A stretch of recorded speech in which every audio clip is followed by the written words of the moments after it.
estación con voz, 91.7 FM, Radio YSUCA.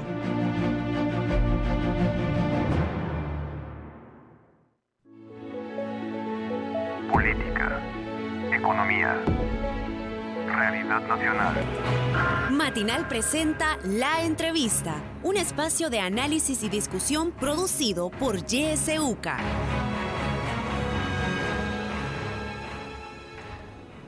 Muy buenos días, gracias por acompañarnos en el espacio de La Entrevista. Les saluda Kenia Gómez.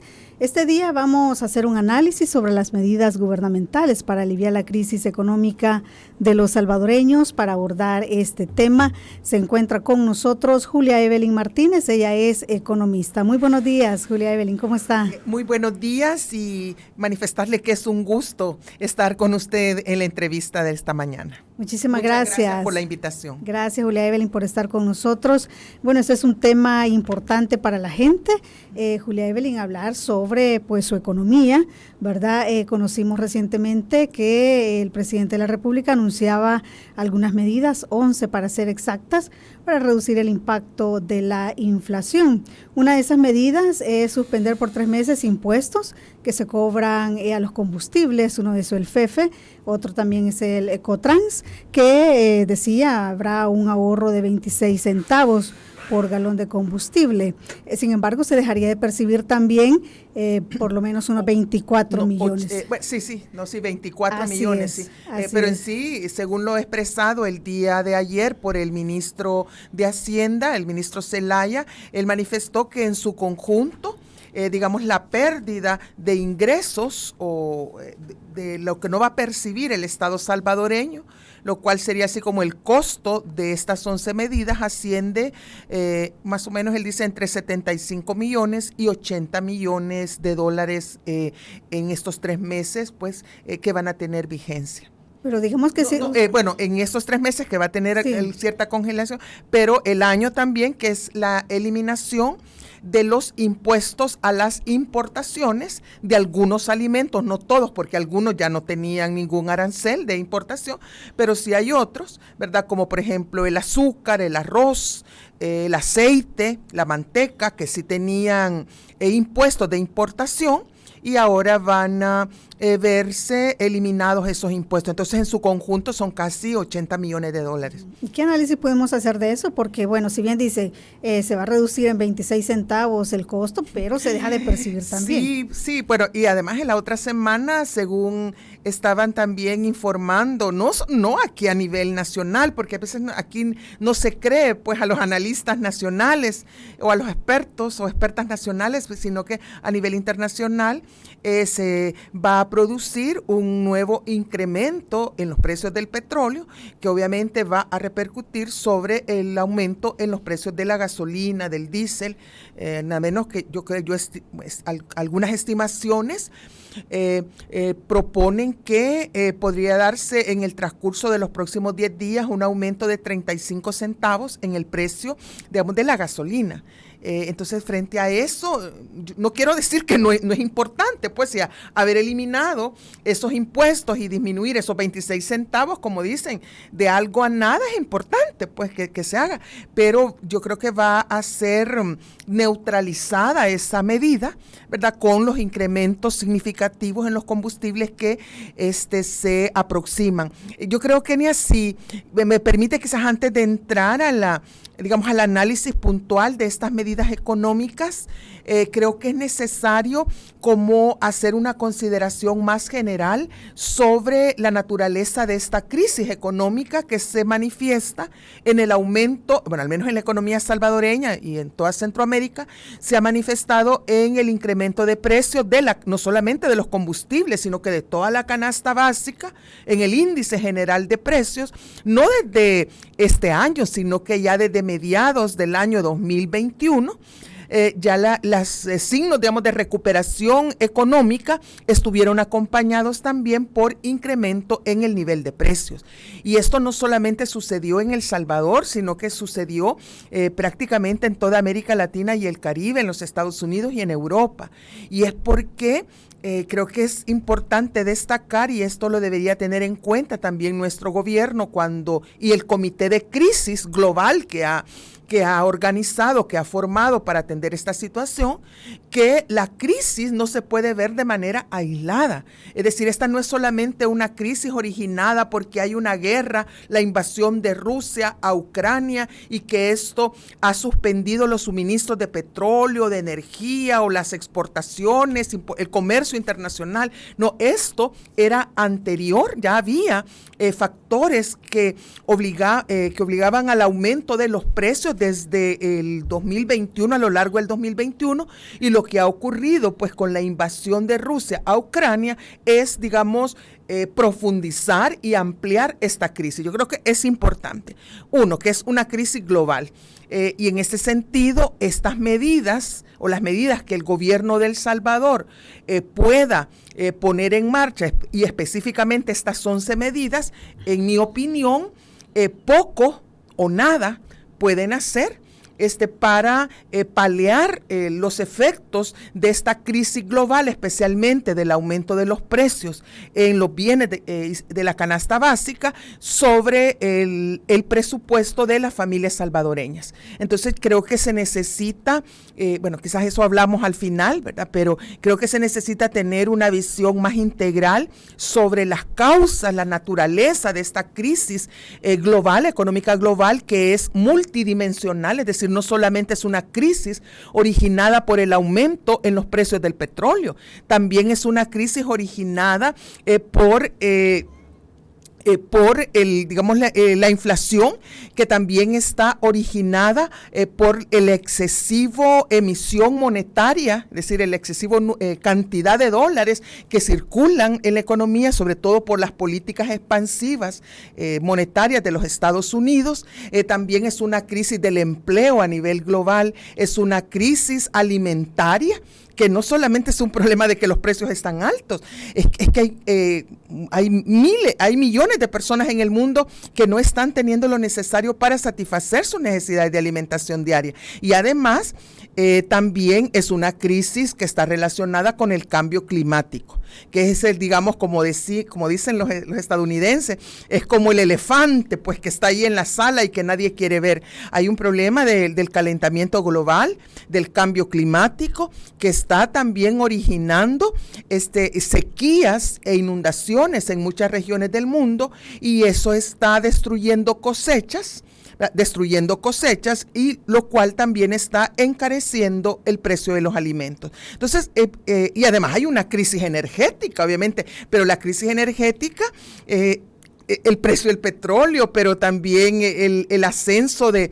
la demanda por otras energías que son renovables, como la energía proveniente de litio, la proveniente de la geotérmica, etcétera. Entonces configura lo que yo quiero expresar, y ojalá no esté confundiendo a la gente, pero lo que quiero expresar es que esta es una crisis compleja, es una crisis multidimensional y que no puede verse de manera aislada. Y en ese sentido, cualquier diseño de programa o de plan anticrisis que se diseñe desde nuestro país debe tener esa visión general, esa visión amplia, y no limitarse a medidas puntuales, ¿verdad?, que rápidamente, como se verá, van a ser neutralizadas por el avance de esta crisis. Si me lo permite, también yo me voy a atrever a tal vez ustedes todavía no habían nacido, pero en el siglo pasado, entre 1973 y 1974, hubo una crisis muy parecida a la que se está configurando en este momento en la economía mundial. Y precisamente que era una crisis que ya se venía acumulando, ¿verdad?, las causas, pero que tuvo su detonante con una crisis también de precios del petróleo a raíz de la guerra entre árabes e israelitas y el boicot que la Organización de Países Productores del Petróleo le hizo, o sea, que no vendía petróleo ni a Europa, ni a los Estados Unidos, ni a ningún país que hubiera mostrado el apoyo a Israel en esta guerra. Y eso también generó un fenómeno de inflación en todo el mundo, Y además hubo un problema que junto a la inflación, al aumento de los precios, el crecimiento de la economía empezó a disminuir y a volverse incluso negativo el crecimiento económico. Y a esto se le llamó la estanflación. Estanflación, que no solamente es inflación, sino que va acompañada de una recesión económica. Y todo apunta, ¿verdad? Y yo como enseño aquí en la UCA historia económica y estoy obligada pues a seguirle la historia a estos hechos económicos, pero a mí me parece que todo apunta a que estamos ante una crisis muy similar a la de la década de los 70 a nivel mundial.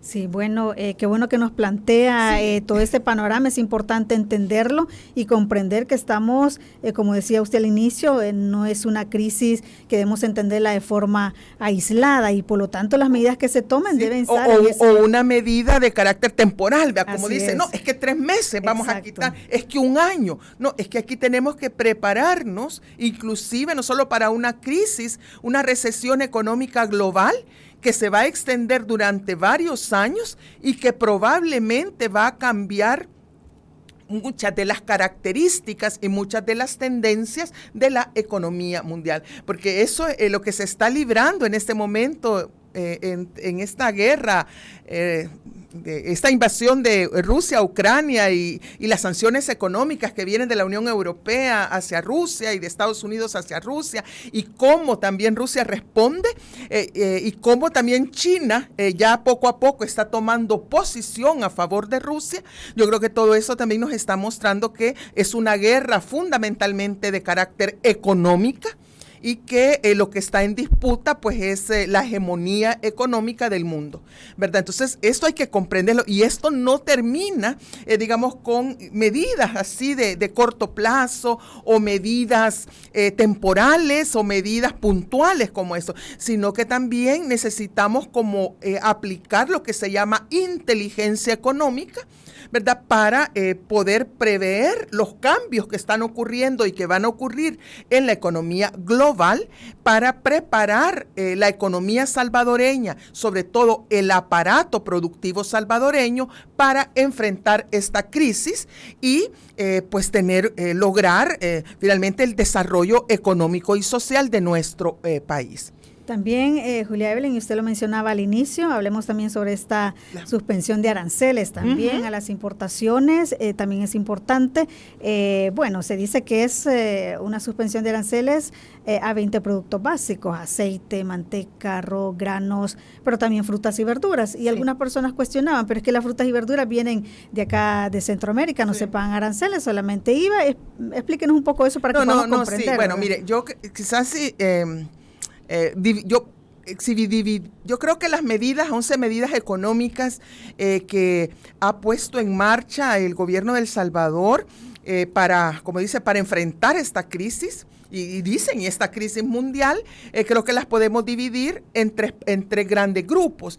Están las medidas que sí pueden tener un efecto temporal e inmediato, ¿verdad? De alivio, digamos, al presupuesto, al bolsillo de algunas familias, ¿verdad? Como es, por ejemplo, el caso de la eliminación temporal del impuesto, que se llama de la estabilización económica o impuesto de guerra, y el impuesto también al Cotrans, que es lo que ayuda o que contribuye a financiar el subsidio que el gobierno entrega a los empresarios del transporte urbano para que mantengan la tarifa vigente de 20 centavos, al menos la urbana, ¿verdad? Y las tarifas también que están aprobadas a nivel interdepartamental. Entonces, esa yo creo que, aunque se puede sentir poco, 26 centavos, y sobre todo, como ya decía, que vienen más incrementos, pero al final 26 centavos menos, pues sí, de 26 centavos en 26 centavos,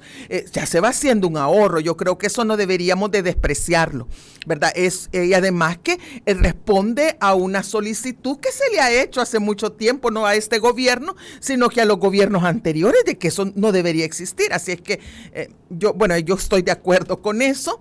Y también me parece que algo de alivio inmediato también es el mantenimiento del valor del pasaje del transporte de pasajeros público. Yo creo que eso sí puede sonar, yo sé, a lo mejor algunos transportistas, la forma en que se ha tomado la medida, las presiones que se están realizando tal vez no sean las más democráticas y las más, digamos, respetuosas de los derechos humanos, pero creo que la intención es válida. Hay que mantener el precio porque para muchas familias de la clase trabajadora, el pasaje, el valor del pasaje, los 2 o 4 buses que tienen que tomar, incluso hay otros que hasta 6 buses tienen que tomar y microbuses, ¿verdad? Para poder realizar sus labores, eso representa una parte bien importante de su presupuesto familiar.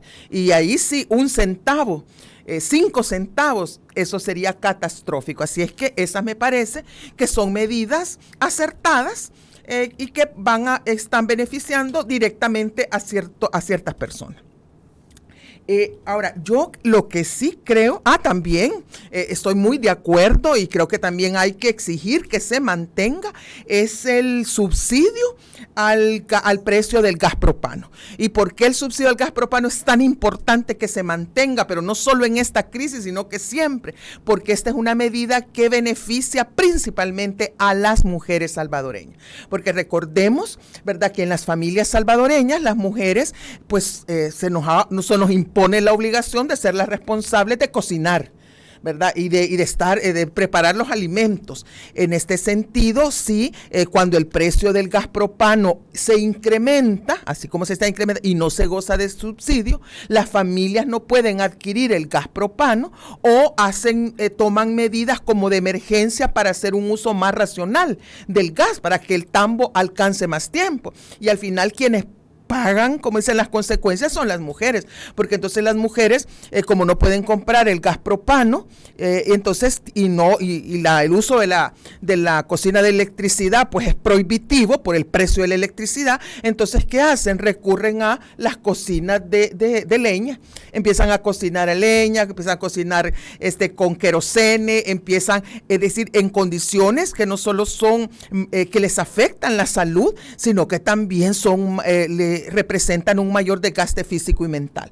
Entonces, el hecho de que se mantenga el precio, el subsidio al gas propano, me parece que es una medida muy acertada y las mujeres salvadoreñas realmente lo agradecemos, ¿verdad? Entonces, eso hasta ahí.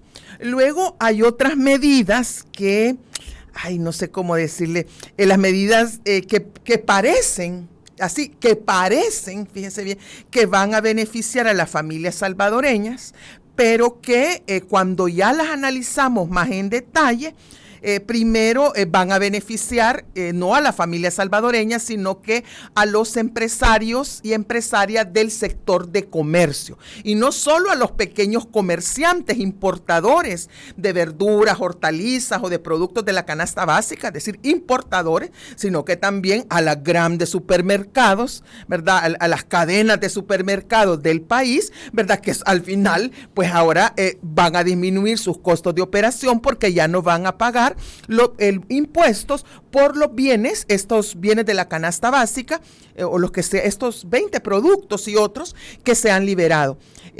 Y además también que el gobierno ha informado que va a liberalizar y a promover las importaciones de alimentos, dice, provenientes de 67 países. O sea que esto va a ser, ¿cómo podemos decir? Se van a abrir las fronteras a que entre cualquier cantidad y de cualquier calidad de bienes que forman estos que se consideran que son alimentos, que no van a pagar impuestos, es decir, que no van a generar ninguna contribución al fisco, al Ministerio de Hacienda, es decir, a las finanzas públicas, y quienes van a ser los principalmente beneficiados van a ser los comerciantes, porque las personas, las familias no compramos del exterior, sino que las familias compramos, bueno, que en las tiendas, pero en los supermercados, en las mayoristas, ¿verdad? Y los minoristas les compran a los mayoristas, que fundamentalmente son los grandes importadores. Entonces, de estas personas, entonces aquí viene cómo se va a ver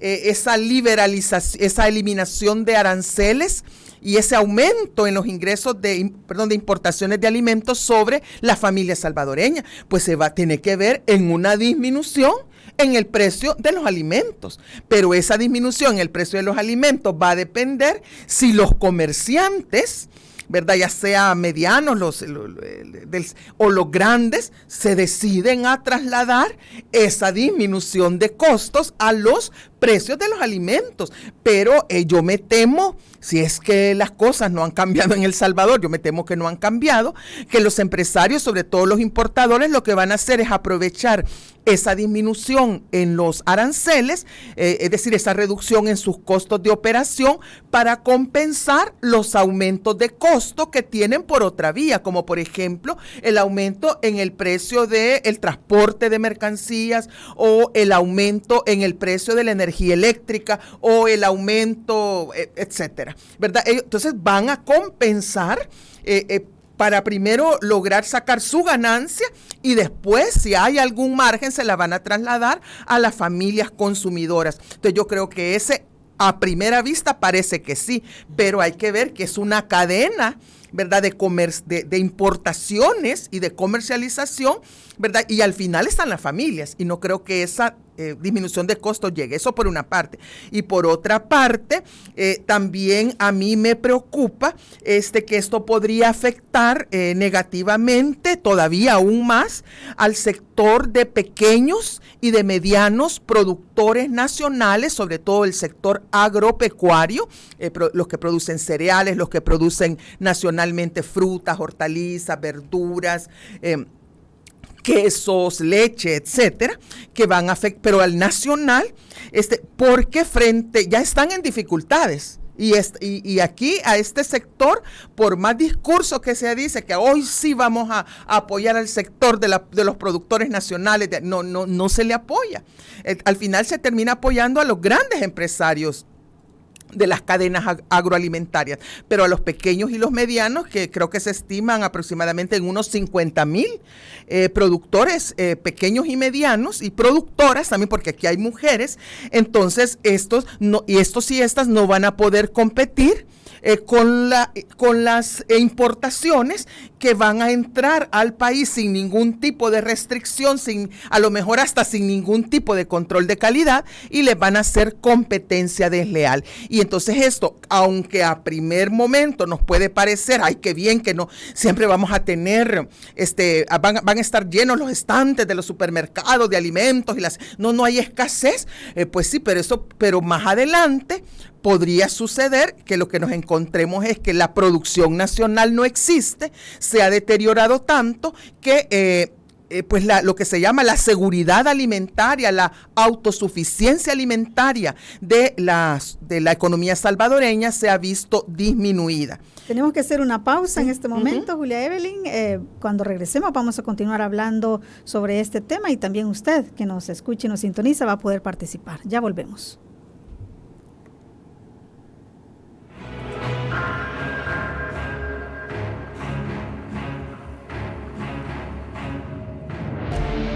Sintoniza Radio YSUCA en el 91.7 del FM. La voz con vos.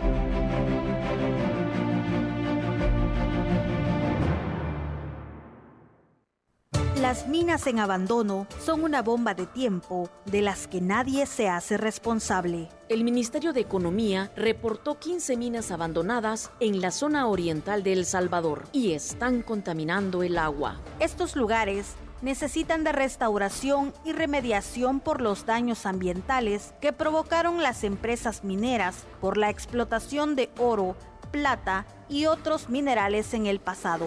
A 5 años de la ley de prohibición de la minería metálica, demandamos del Estado resolver la problemática de los pasivos mineros ambientales.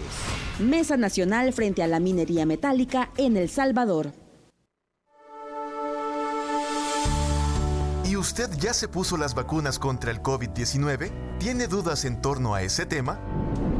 Realmente somos muchos los que hemos necesitado información al respecto. Y ahora queremos compartir muchos datos que serán de mucha ayuda para usted. Les invitamos a sintonizar todos los martes a las 9:30 de la mañana y los viernes a las 11 de la mañana su espacio, Una dosis de información, aquí por YSUCA.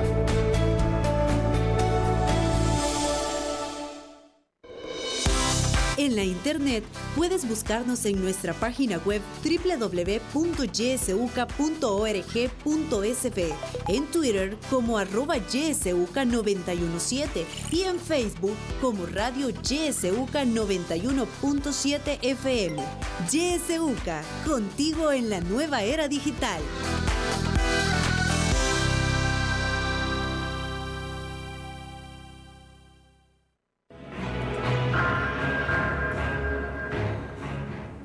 Siete de la mañana con 33 minutos. Gracias por continuar en nuestra sintonía. Estamos hablando sobre estas medidas que se han anunciado para aliviar la crisis económica de los salvadoreños y nos acompaña la economista Julia Evelyn Martínez. Si usted quiere participar en esta entrevista, puede hacerlo. Puede marcar nuestros números 2275-9501, 2275-9502. Ahí está también nuestro número de WhatsApp 7571-2779 o si gusta también a través de nuestras redes sociales. Recuerde que estamos transmitiendo a través de Facebook Live. Ahí nos puede dejar sus mensajes también. Ya nos llegan unos mensajes vía redes sociales, pero antes tenemos una llamada. Vamos a dar paso. Buenos días. Aló, buenos días. Buenos días. Un saludo a la licenciada Marta Evelyn. Mi pregunta para ella concreta. De esas 11 medidas que el señor Bukele dice que van a paliar nuestra precaria economía, cuando ya estaba maltrecha porque la inflación ya nos había hecho pedazos, estas medidas las tenía que haber tomado antes. Pero mi pregunta es, ¿en cuánto tiempo nosotros vamos a empezar a ver esas medidas? Porque le diría a la licenciada que se acerque por los mercados. En este momento un limón está valiendo 40 centavos. Estaba hablando con el señor que me provee el material y me dice que cuando se acerca la Semana Santa, el huevo se dispara. Un huevo me dice que puede llegar a valer 25. Y entonces esas medidas, ¿cuándo nosotros las vamos a empezar a sentir? Porque nosotros, los panificadores, estábamos ya topando desde antes que se diera esta cosa de la guerra y ahora todo le echan la culpa a la guerra. Mentira, desde antes estaba subiendo. Que mande el señor Bukele, si me está escuchando allá en la casona, porque todo lo graba, por favor que a los 2 molinos que están aquí en El Salvador, a este de Molsa, el de Arimaza y el otro que tienen, son como 3. Ariza. Que mande soldados, así como mandó a Catarino, y que velen por nuestro bienestar en esos molinos para que cumplan la rebaja de los aranceles y no nos sigan subiendo a la harina. Pase buenos días, licenciada. Muy buenos días, muchísimas gracias. Voy a leer unos mensajes. Dice Luis Alberto Rivas, buenos días. En mi opinión, las supuestas medidas son en la mayoría un show, porque el hecho de que las gasolineras den menos combustible, las gaseras, dice, de gas propano, no le llenan correctamente. El que compre gasolina regular como súper no es cosa de hoy en la crisis. Esto ya viene desde hace mucho tiempo, como el cobro indebido al pasaje público, que hay otras rutas que lo han hecho desde hace mucho tiempo atrás. Esto se entiende, dice, de la siguiente manera: mientras yo robe, ustedes también. Hoy yo no robo, ustedes tampoco. Saludos. Carmen Flores dice, por ejemplo, la medida que anunció el nuevo ministro de Agricultura, nada nuevo. No hay estrategia para la apuesta al agro. Lamentablemente, la visión limitada que tiene el gobierno de Bukele. Un mensaje más, buenos días. Lo decepcionante es que ni se le ocurre al gobierno y sus representantes bajarse salarios, ahorrar en viajes, lujos o combustibles, solo privatizan las ganancias y socializan las deudas. ¿Tenemos llamada en espera?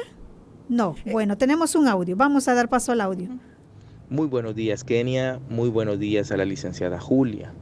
Desde mi perspectiva, creo que hay un grupo de políticas públicas en las que la improvisación, el impacto de la improvisación no se ve de inmediato y le da margen de poder hacer show, de poder hacer marketing político.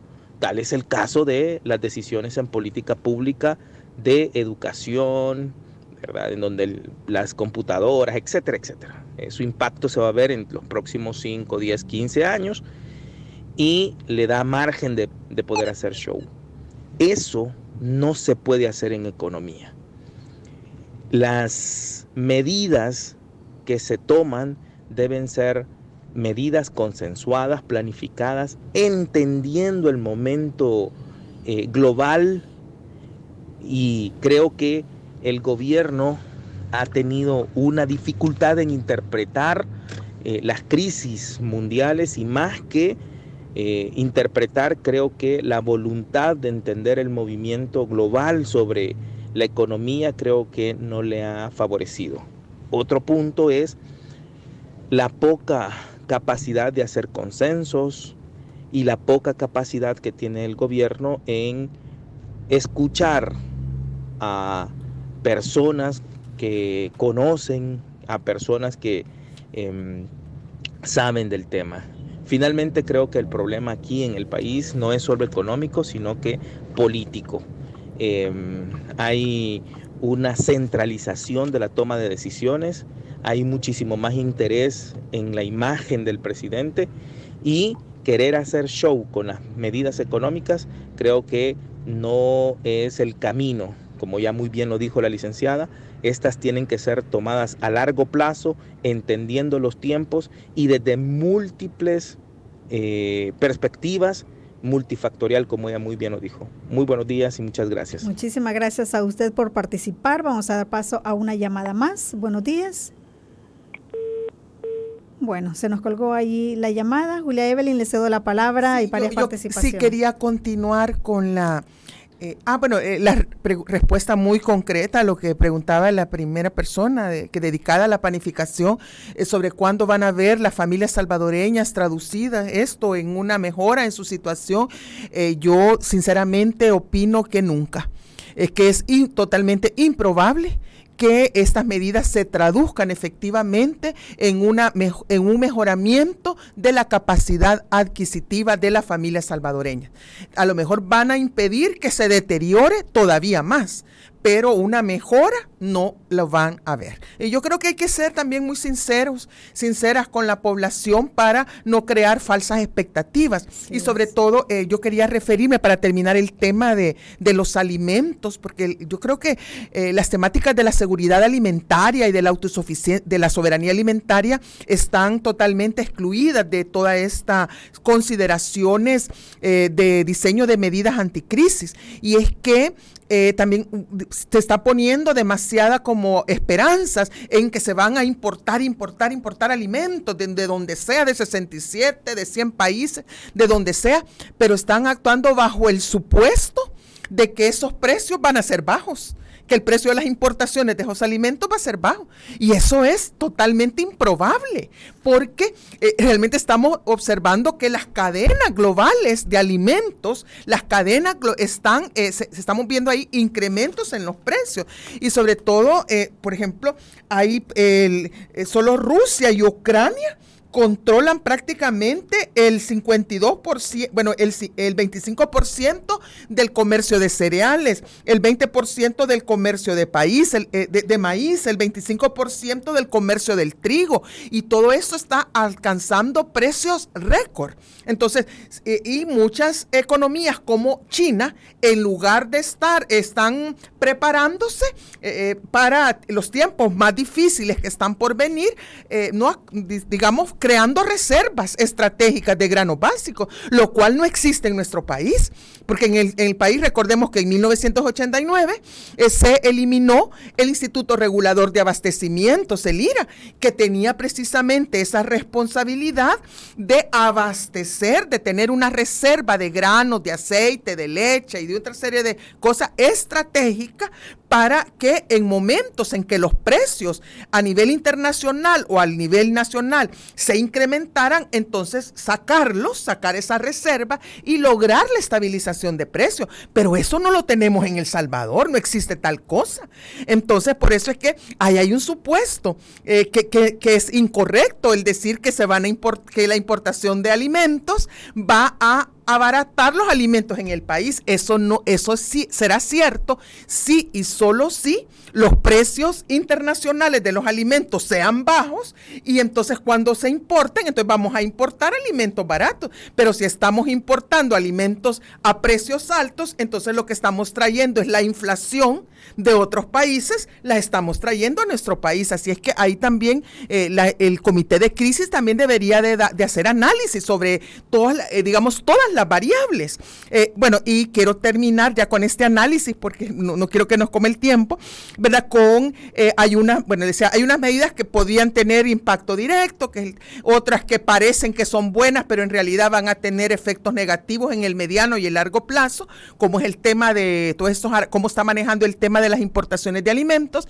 Y hay unas medidas, hay al menos una medida en particular que es por el gusto, ¿verdad? Que esa es pura, digamos, esa sí es pura propaganda, porque eso no, se le está diciendo, hay un compromiso que se le va a ordenar a la CEL que produzca más energía renovable, y entendemos por energía renovable todas aquellas que no dependen del petróleo. Entonces, solo pongamos cuál es la energía renovable que está en auge en este momento en El Salvador, la geotérmica, ¿verdad? Y concretamente la del volcán de Conchagua. Y así que se quiere aumentar la generación de energía geotérmica. Pero ¿cuál es el problema con eso? Que recordemos que en El Salvador existe una política gubernamental de apoyar, de incentivar, de motivar el minado de Bitcoin.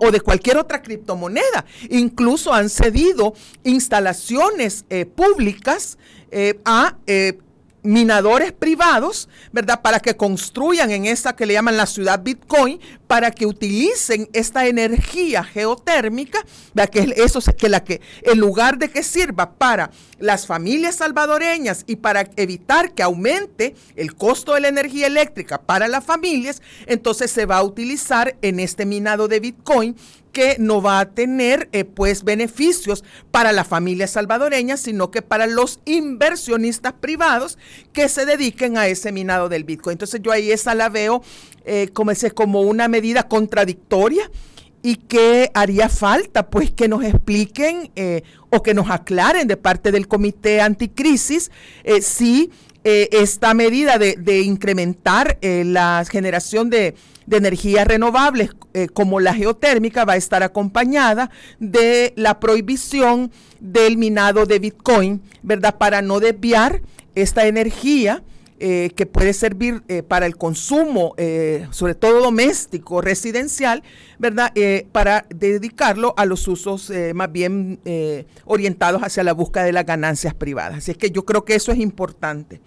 Y también hay que empezar a pensar, y entonces, ¿qué hacer? Porque aquí no se trata también solo de decir esto no funciona, y qué es lo que funciona. Yo al menos pensando y analizando al menos medidas que podría tomar el Comité Anticrisis, yo creo que deberían, al menos 3 medidas deberían de ser las que tendrían que desarrollarse en una agenda realmente para impulsar una estrategia no solo para enfrentar esta crisis, sino que para lograr el fortalecimiento de la capacidad productiva de El Salvador frente a eventuales o a las los nuevos ciclos de crisis que se avecinan, porque esta crisis no va a terminar este año, sino que va a tener efecto prolongado.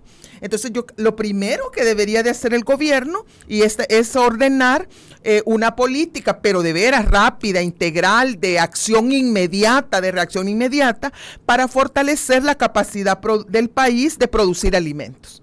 No esté pensando en importar, fortalezca capacidad de producir alimentos. Y esto hágalo, por ejemplo, promoviendo en los barrios, en las colonias, en las comunidades, la creación de huertos caseros que se han mostrado, huertos caseros sí, pero huertos comunitarios que en muchos municipios del país, muchas mujeres están llevando a cabo y los mantienen esos huertos, y han demostrado que tienen capacidad realmente de ser un como una barrera de contención frente a la desnutrición y frente al hambre y en situaciones de crisis. Así es que en este momento debería estar huertos comunitarios por todas partes, debería también estar una política y acciones concretas de apoyo al sector de los pequeños y medianos productores de alimentos. También deberían de estar incentivar a los productores de alimentos, sobre todo los que satisfacen, los que están relacionados con la canasta básica, pero que estamos hablando de veras de esos 50,000 productores y productoras, ¿verdad? Que son las que necesitan ser fortalecidos, que no me vengan a que hay que fortalecer a los cañeros, a los de los ingenios azucareros, ¿verdad? Ni a los de a las grandes molineras no, es que no, tiene que realmente enfocarse realmente en quiénes es el sector económico que debe ser fortalecido. Es lo primero, seguridad alimentaria. Ya. El segundo, habría que aumentar la producción, obviamente, de energía renovable para disminuir la dependencia de los precios del petróleo, y también debería de recuperarse. Y esto puede sonar así estatista, y yo sé que a mucha gente no le va a gustar, pero el gobierno debería recuperar la capacidad de distribución directa de esas energías no renovables, porque al final quienes se quedan con las ganancias y la reducción de costos y las ventajas son las compañías privadas, que son las distribuidoras de energía eléctrica, que en El Salvador prácticamente es una sola, que es una multinacional de los Estados Unidos. Entonces el gobierno debería recuperar esa capacidad, ¿verdad? Y también dentro de este paquete debería de estar la prohibición de la minería de criptomonedas. Cualquier tipo de minería debería de suspenderse en esta crisis. Y una tercera área de política debería ser una política de protección al ingreso de las familias salvadoreñas. Una situación de emergencia, protección del ingreso, que puede incluir, por ejemplo, reactivar inmediatamente el Instituto Regulador de Abastecimientos, que podría incluir también el subsidio directo a la compra de alimentos por parte de las familias, y también podría incluir controles de precios. En este momento, la ley de protección al consumidor y ninguna ley, ninguna disposición garantiza los controles de precios, es decir, los controles de los precios máximos, no existe. Entonces, esto no hay que esperar que vayan a andar.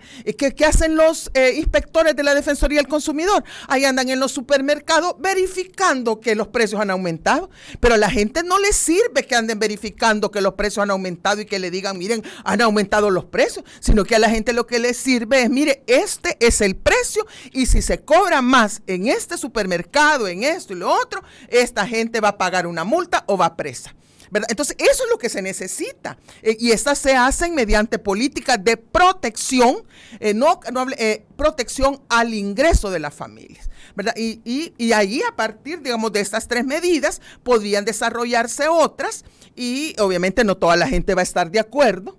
No toda la gente va a estar de acuerdo, porque en estas medidas algunos pierden, como por ejemplo los grandes empresarios, los grandes claro que pierden, pero creo que es el momento de diseñar las políticas, no es función de los intereses privados o de los grandes intereses empresariales, sino que diseñarlo en función de las necesidades de las familias salvadoreñas, especialmente las familias de los sectores populares de nuestro país, tanto en el área urbana como en el área rural. Sí, gracias, Julia Evelyn, por estos aportes y esas recomendaciones. Ojalá y sí se tomen en cuenta, ¿verdad? Porque es importante, como usted lo decía al inicio, y no solamente decir vamos a hacer estas medidas, sino que también lo que se va a dejar de percibir, de dónde se va a obtener. Eso es otra cuestión, ¿verdad? Eso sí. Que no se nos ha dicho también. Lo único que dijo el presidente en esa cadena nacional, nos vamos a apretar el cincho.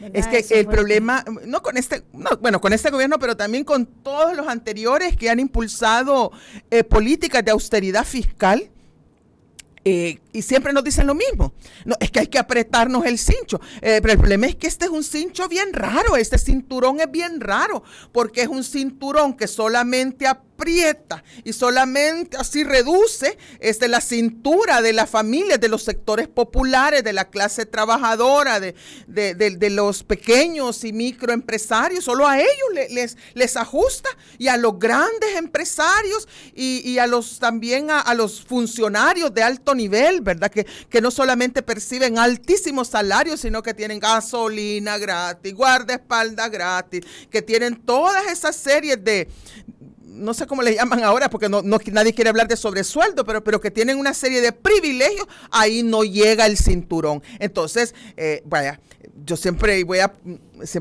señalo esto, aquí siempre dice, no, si es que vamos a dejar de percibir $80 millones por estas medidas. Sí, pero sabemos que en el país anualmente el gobierno deja de percibir $650 millones en conceptos de impuestos que no les cobra a ciertos empresarios en virtud de leyes de incentivos fiscales que existen en el país. No les cobra impuestos a las maquilas, no les cobra impuestos, ni siquiera impuestos municipales, no se les cobra impuestos a las empresas hoteleras, a las grandes empresas hoteleras que han sido, o turísticas, que han sido declaradas empresas de interés nacional, y así podemos sacar y sumar, y nos llega al final un promedio de $650 millones anuales. Y no, es que eso lo hacemos para incentivarlos, para que inviertan. Entonces ve, ahí el cinturón no aprieta. Entonces, ¿cómo podría ser? Mire, un pacto con estos empresarios, la ventaja es que son pocos. Ahí con ellos sí se podría poner de acuerdo rápidamente el comité anticrisis y el presidente, llamarlo y decirle, mire, como que ya llegó el tiempo, compañeros, de que nos apretemos el cincho también nosotros. Y en ese apretarse el cincho también nosotros, fíjense que este año, temporalmente, durante este año, sí les vamos a cobrar impuestos, o les vamos a cobrar el 50% de los impuestos que ustedes deberían de pagar y que no nos están pagando. Y lo vamos a hacer para hacer democrático este proceso de ajuste fiscal y este proceso, pues, como dicen, de ajustarse el cinturón. Porque si no, es lo mismo, ¿verdad? Los que no tienen, se les quita todavía más. Esta es como dice la ley de Mateo, así se le llama en economía, que dice que aquellos que tienen se les quitará, y a los que ya tienen se les dará más. Esa es la política fiscal de nuestro país. Y yo creo que si queremos realmente ajustar y enfrentar solidariamente esta crisis que comienza, ¿verdad? Entonces tendrá que cambiar ese principio de la ley de Mateo y que a los que no tienen ya no se les quite más, por favor. Así es, hay empresarios de aviación, por ejemplo, también, que son beneficiados, y bueno, y otras empresas. No, si es que si empezamos a hacer aquí una lista, le digo que sacaríamos hasta nombres y direcciones, y direcciones de email, ¿verdad? Es decir, aquí se puede hacer, pero necesita una voluntad política, porque lo que tiene, pues sí, afortunadamente este gobierno tiene mucha legitimidad, tiene mucha credibilidad, mucho apoyo popular, etcétera, tiene un gran capital político.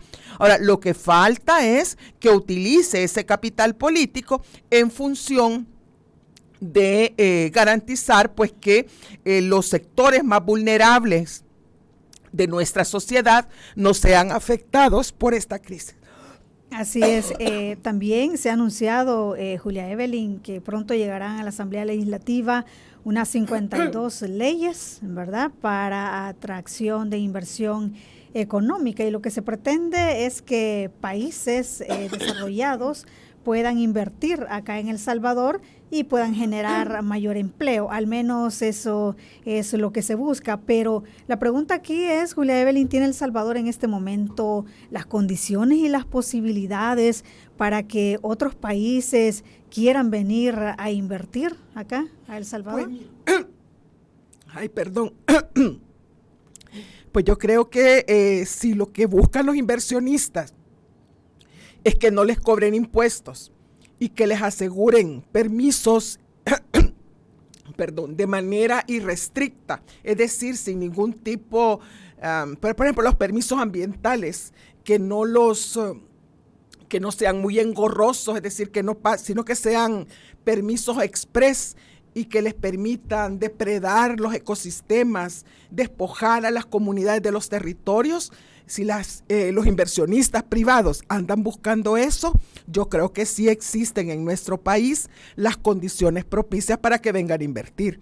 El problema aquí es que habría que preguntarse si con esas inversiones que se logran a costa de que no paguen impuestos, de que obtengan permisos ambientales que dañen la naturaleza, que deterioren aún más los ecosistemas, que aumenten el estrés hídrico, o que despojen a las comunidades de las tierras que actualmente habitan y en donde producen, si eso va a afectar a la población, entonces la población salvadoreña, muchas comunidades no estarían de acuerdo con esa inversión, pero no estarían de acuerdo no por un factor ideológico, sino que porque afectaría directamente su vida.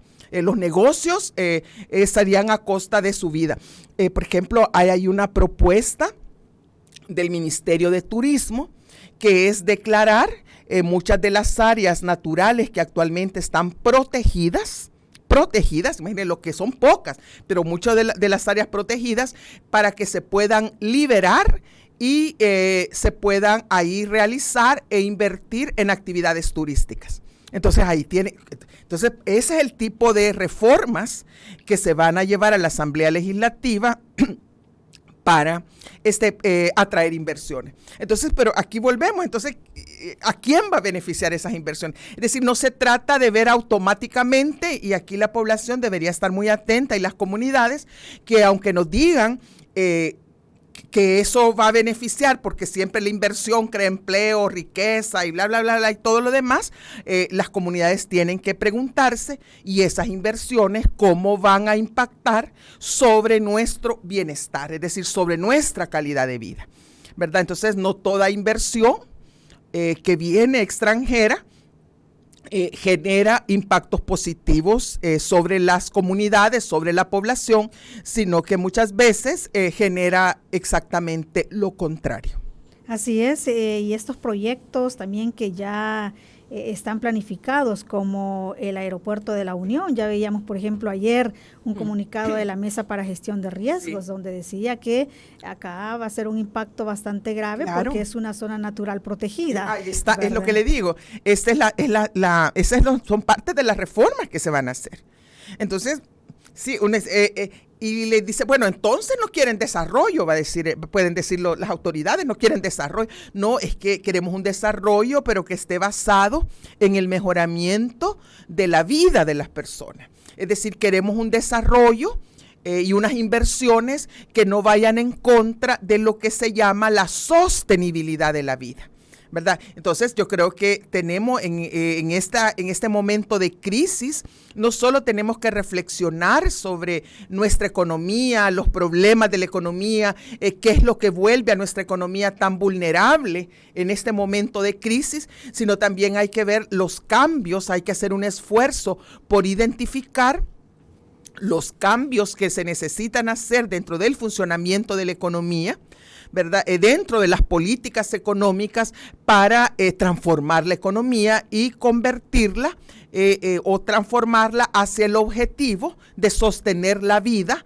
de todos y todas las salvadoreñas, ¿verdad? Y no una economía que está volcada exclusivamente y principalmente hacia las ganancias de una minoría, tanto nacional como extranjera. Así es. Muchísimas gracias, Julia Evelyn, por habernos acompañado y abordar este tema. Esperemos que también esas recomendaciones que usted ha dado pudieran ser tomadas en cuenta. Es lo que se espera, ¿verdad? Ojalá que así sea, pero en esto va a depender mucho también de la población salvadoreña, de la ciudadanía que tome conciencia y que haga esas propuestas hacia las autoridades. Así es. Muchísimas gracias a ustedes y pasen un buen día. Gracias a usted también que nos sintonizó. Muchísimas gracias. Recuerde, puede volver a ver esta entrevista y a escucharla en nuestra página de Facebook y en nuestro canal de YouTube. Que tenga buen día. Esta fue la entrevista en La Matinal. Te invitamos a que no te pierdas nuestra próxima emisión.